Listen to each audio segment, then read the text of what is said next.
It's Brad here from Brad and Amy's Kitchen. What we're doing today is got some requests for one of our bread recipes. So we're going to do this real simple bread recipe called Crusty Artisan Crock Pot bread. And Amy's going to talk us through it, so I'm going to flip this around and show you what we're doing. Hope you enjoy it. You take 3 cups of flour, and that's all-purpose flour, or a mix of all-purpose flour and whole wheat. The more whole wheat you use, the more dense the bread will be.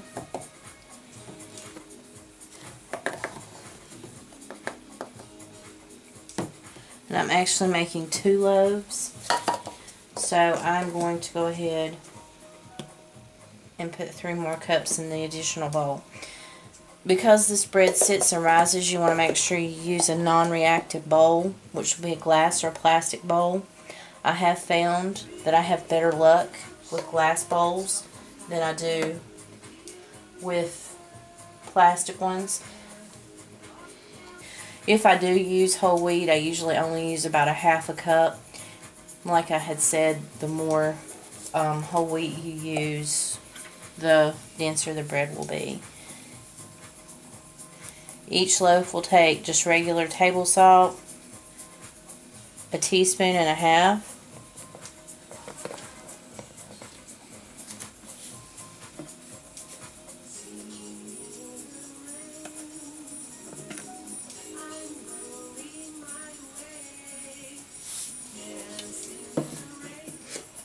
It takes a half a teaspoon of yeast. I use my bread machine a lot, so I use this kind of yeast.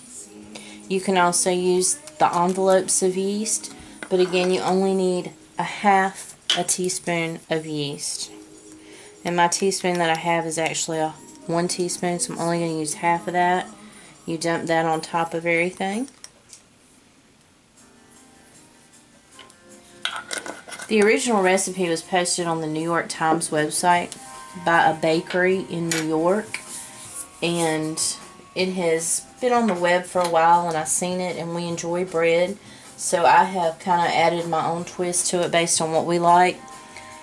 The original bread recipe calls for 3 cups of unbleached all-purpose flour. I have used bleach all-purpose flour, and it works just fine. Calls for 1 3/4 teaspoon of salt, and I followed that the first time I made it, but it was very, very salty, so I have cut that back to 1 1/2 teaspoons of salt. And it calls for a half a teaspoon of yeast and 1 1/2 cups of warm water. Your water should be around 110 to 115 degrees when you put it in there. We also like the addition of honey in it, so I put about 2 teaspoons of honey in it. And that's a tablespoon, so a full tablespoon is 3 teaspoons, so that's why that's not full. It gives it a little bit better taste and just gives it a hint of sweetness, which is really good. And Brad and I both deemed that we liked it a lot better with the honey in it. I have added different cheeses and different herbs to it with successful results as well. I've done one with a sharp cheddar cheese that was very good. And I have also done one with rosemary and garlic and some other herbs, and they all turn out really, really well. Now you've got all of this in here. You take a whisk and you mix this together. You haven't added your water yet. You just kind of want to incorporate all the dry ingredients. And yes, the honey's not a dry ingredient, but you can just incorporate that as well. You do need to use a fairly large size bowl because this will rise, and it needs to sit and rise somewhere between 12 and 18 hours. Sounds like a lot of time, but it turns out really well. That was 1 1/2 cups of water, and that again was warm water, and this is 1 1/2 cups of water. And it's best if you use a wooden spoon or a plastic spoon. The spoon does need to be kind of stiff because the dough's a little bit stiff. And you need to use, again, something that's non-reactive with the yeast. So make sure that it's not a metal spoon or has any metal on it. And then you're going to stir it up. And you're going to stir it until the dough looks shaggy. And it takes a few minutes to incorporate everything in, and then I'll show you what I mean by shaggy. And then we'll come back after she gets done stirring it out. This is what the shaggy dough looks like. It looks kind of messy and maybe just a tiny bit lumpy, and that's the way you actually want it to look.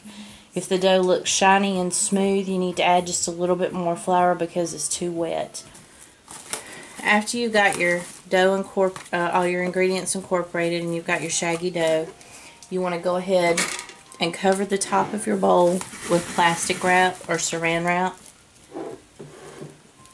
Doesn't look like a lot of dough for the big bowl, but by morning the bowl will be full, so that's why you need to use a large bowl. And basically what I do is generally mix this up about 9 o'clock at night, and then the next day I bake it somewhere around 4:30 or 5 o'clock because it needs to sit for 12 to 18 hours to do its thing. You need to make sure that you have your bowl covered well and there are no gaps, because you don't want to get air getting to it, because if air gets to it, it'll make your dough spoil because you'll get wild yeast in it. We'll come back tomorrow and show you, and you'll see it'll fill these bowls completely up almost. So we will be back tomorrow. Alright, it's Brad here. We're back. It's the next day, and the dough has risen to 16 hours now. And we'll flip this right here and show it to you. And as you can see, it has pretty much filled the bowl up, pretty close to it. Doubled, almost tripled in size. Amy is putting flour on the board here.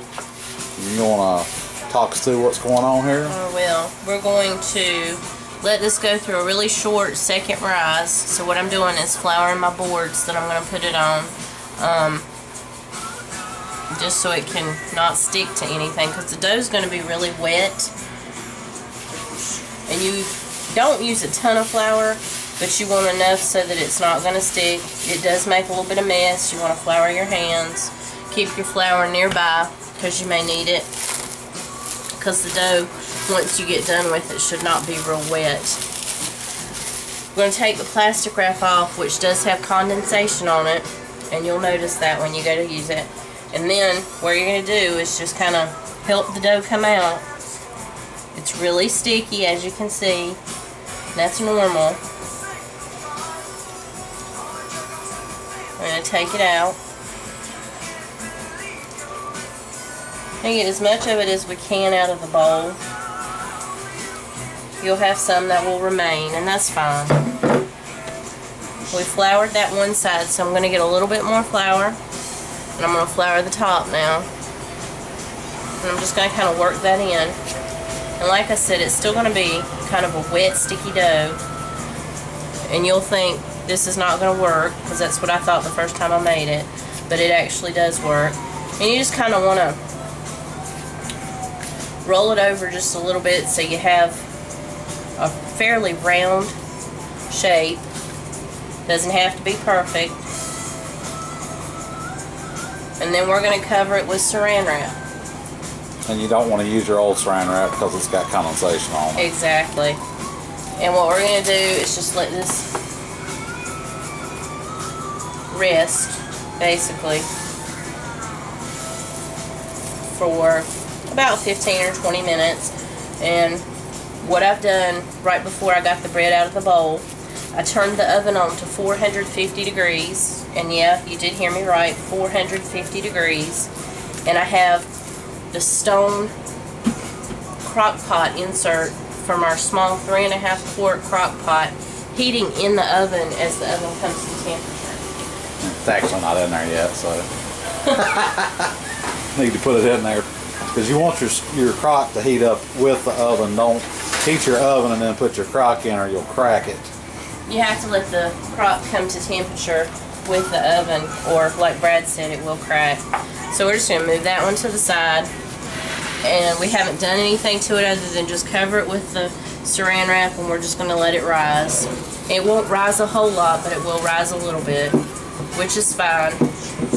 It did most of its rising during the 16 hours that we had it sitting out. And you can see we've got both of them covered with saran wrap, and you can see the flour on them. And if they do have flour on the surface, that's fine. It makes them look a little more artisan when they come out of the crock. The one thing that you do have to make sure when you make this recipe, because you bake it in such a hot oven at 450 degrees, there are some things that can't stand up to that heat. The original recipe suggests that you make it in a cast iron covered Dutch oven.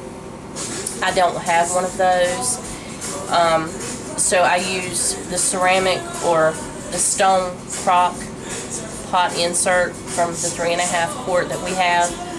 However, the lid for that is not oven proof up to 450 degrees, so I cover it with aluminum foil, and it turns out just fine.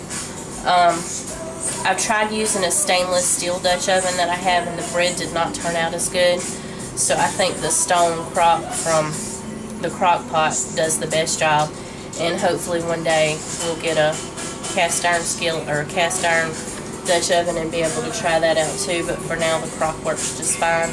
Just make sure that whatever you use will withstand temperatures up to 450 degrees.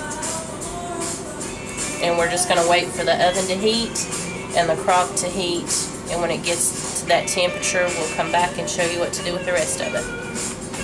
And one little tip I will give you: when you get to this point and you transfer your dough for its second rest, wash the bowls while everything is still wet, because if you let that stuff sit and dry, it is virtually impossible to get off your bowl.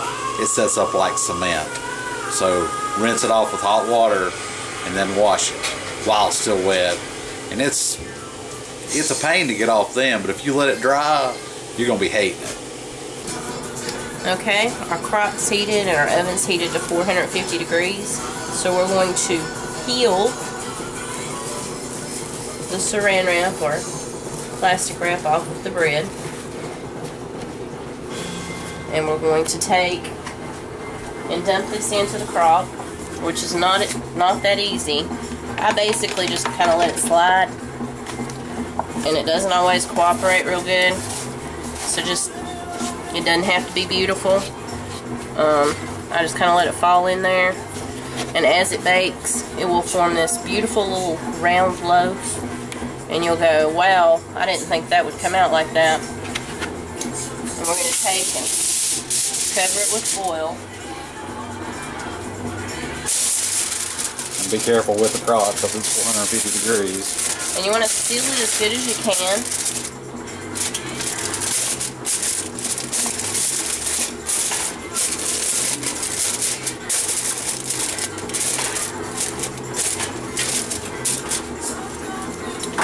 You're going to put it in your oven.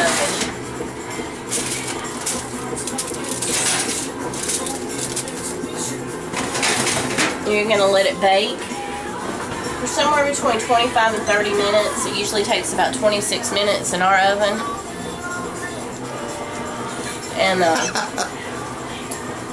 then when it gets to the first bake time, done time, then you'll take the aluminum foil off of it and let it bake for an additional 12 to 15 minutes. And what that does is just kind of brown the top of it up. 26 minutes has passed. So what I'm going to do is just remove the aluminum foil. And to give you a peek in at what the bread looks like, that's what it looks like right now. So we're going to put it back in there without the foil. And we're going to let it go for about 10 minutes, somewhere between 10 to 15 minutes. I'm going to do 10 because I know my oven bakes a little bit hotter. And when we come out, the bread will be done and nice and brown, and we'll show you in just a few minutes. Our second time has went off, and that was, I'm going to pull it out, and as you can see, it's very nice and brown. I'm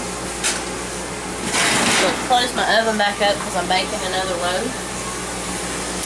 And what I'm going to do, and you'll notice that I did not grease the pan when I put the bread in initially, and you don't need to. Be very careful because it's very hot. And we're going to flip it out, and as you can see, we have a beautiful little loaf of bread. And how I check to see if it's done, it's going to have flour on it, where you put the flour on the board, you flip it over, sounds hollow, it's done. And you'll get your pot holders nice and floury. And that's it. That's it. You let it cool before you slice it, because it needs time to cool off on the inside, and it will actually continue cooking as it cools. And there they are.